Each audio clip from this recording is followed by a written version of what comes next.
The most dangerous, expensive assumption in modern corporate governance is that employee hotlines exist to catch low-level expense fraud or someone stealing office supplies. They do not. The real function, the only one that actually terrifies a boardroom, is as a stealth weapon built to execute an otherwise untouchable executive. Untouchable? Simon, come on. We are talking about a $300 billion multinational here. You really think a web form can take down someone who spent 40 years climbing to the very top of Nestlé? I am telling you, it did. Laurent Frex takes over as Chief Executive Officer of Nestlé SA in late 2024. He looks like he was literally engineered in a Swiss laboratory to embody steady, unshakable European governance. The board breathes this massive sigh of relief. Finally, the adult is in the room. Right. The insider's insider. He knew every single spreadsheet, every corporate metric. But there was a massive structural flaw right beneath the surface, was there not? A huge one. Laurent Frex was quietly breaking the most sacred rule in the Swiss corporate playbook. He was engaged in an undisclosed, highly inappropriate romantic relationship with a senior marketing executive who reported directly to him. In a hyper-political ecosystem like Vevey, Switzerland, a C-suite affair with a direct subordinate is not just an ethics bump. It is a live nuclear warhead. Direct subordinate? That is a straight operational conflict of interest. So how did it actually surface? Did someone spill it over drinks? No. In May 2025, a message pings into Speak Up, which is Nestlé's state-of-the-art encrypted internal whistleblowing portal. The tip is short, lethal, and devastatingly precise. It states flatly that the CEO is in an undisclosed romantic relationship with a subordinate, causing structural favoritism. And let me guess. The board gets notified, independent directors jump in, and they ask the CEO point blank. Exactly. They bring Fresha into a closed room. And Fresha does what doomed corporate leaders always do when they think they own the building. He looks the audit committee right in the eye, gives a sworn, personal assurance, and flatly denies everything. He calls it malicious office gossip. And because he's the shiny new chief executive officer, the internal audit team wraps up the file. Status? Inconclusive. Case closed. He thinks he won. He thought he was utterly invincible. He walked back to his corner office, totally oblivious to the fact that he had just stepped right into a bear trap. Because whoever dropped that May tip, they did not go running to Swiss tabloids or complaining on LinkedIn when the case was whitewashed. They went straight back to work, quietly gathering forensic digital receipts. Which raises the real mystery here. Why did this tipster wait? What was the phantom whistleblower planning next? You know, it blows my mind how initial internal reviews are practically engineered to protect the guy at the top. Boards treat these anonymous reporting portals like pure public relations theater until the legal liability actually hits them in the face. It is the classic illusion of boardroom oversight. I mean, think about the sheer volume here. In 2024, Nestlé received 3,218 complaints through Speak Up, 12% more than in 2023. Out of those thousands of tips across the entire global workforce, they ended up with 119 employee dismissals that year. So the system works fantastically well if you are firing a regional warehouse manager for falsifying timesheets. Right. 3,218 complaints in a single year, up 12%. And the machine grinds through them effortlessly. But the second a complaint hits the chief executive officer, the entire apparatus just freezes up. Precisely. CFO Anna Mans actually laid this out later at the Barclays conference. She described how that May tip was processed. They ran the protocol, they interviewed Freche, he denied it, and without concrete digital receipts sitting on the table, the board accepted his personal word. It is like a fine Swiss watch where the gears run with absolute mechanical precision for everybody on the factory floor. But the moment the hands touch the executive suite, the clockwork suddenly becomes negotiable. But Simon, is it really just executive protection? Or is it that a board literally cannot act on a blind accusation without evidence? If an anonymous portal drops a claim and the CEO denies it, what else can a board legally do without burning down its own leadership team? Well, that is where the architecture of compliance breaks down. Compliance channels only function when an insider forces the board's hand by turning rumors into undeniable hard data. Without data, the board will always default to self-preservation and protect the chief executive.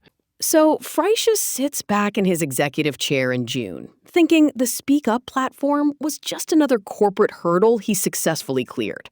He had no idea the whistleblower was watching his every single move, bypassing executive email filters entirely and preparing a second wave.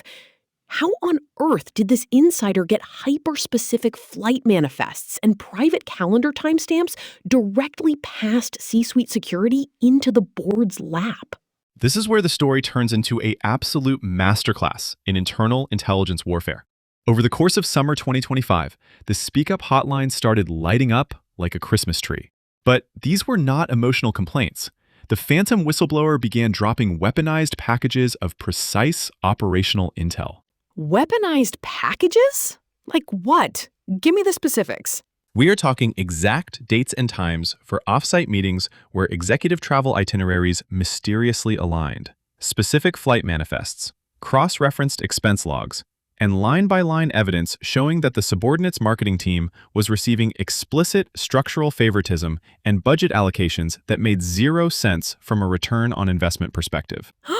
Flight manifests and calendar timestamps? That is not workplace rumor. That is forensic evidence.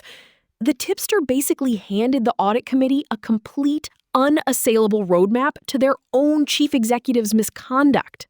And that completely flipped the board's legal calculus. They realized if this hyper-detailed dossier leaked to external auditors or Swiss media, every single director on that board could be held personally liable for a corporate cover-up after the May denial. So they brought in external legal assassin squads, independent forensic investigators armed with server-level email extraction tools and full clearance to sweep C-suite servers. Which brings us to Sunday night, September 1st, 2025, the Sunday night massacre in Vevey. It was brutal, cold Swiss efficiency. The forensic legal team presented a thick binder of undeniable receipts. The board summoned Laurent Fresh. There were no long drawn-out negotiations, no polite press releases saying he was leaving to spend more time with his family. They terminated him with immediate effect for violating Nestlé's code of conduct after just 12 months as CEO. Terminated with immediate effect? What happened to his severance package?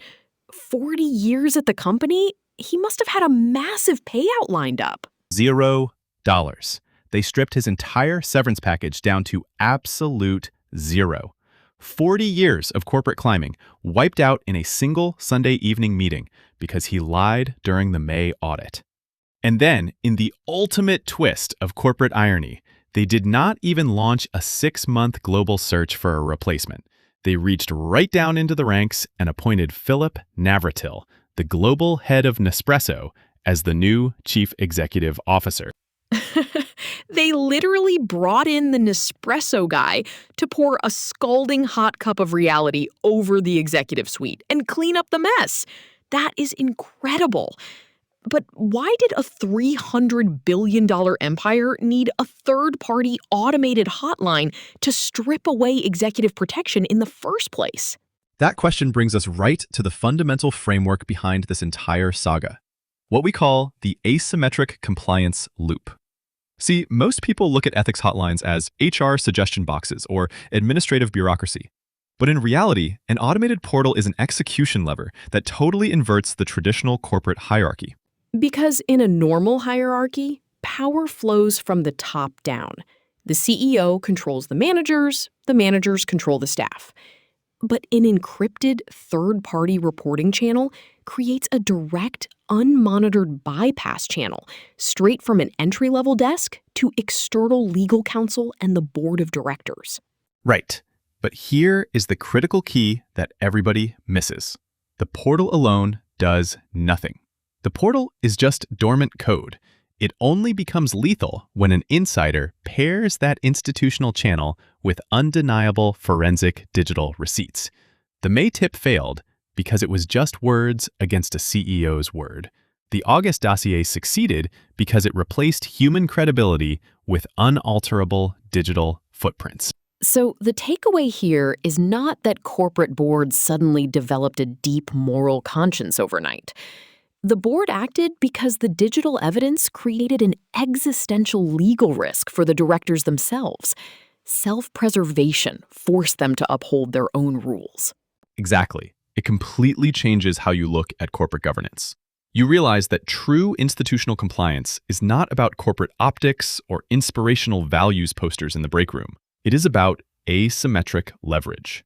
The quietest whistleblower with a secure web link, server timestamps, and the patience to gather evidence will always defeat the most powerful chief executive officer in the building. I am never looking at an internal compliance portal the same way again. That is a total worldview shift. But as workplace monitoring tools and artificial intelligence get even more sophisticated, it makes you wonder, will automated governance finally eliminate C-suite whitewashing? Or are executives already building smarter digital blind spots? Now that is the billion-dollar question. Good chatting with you, Emily. Talk soon, Simon.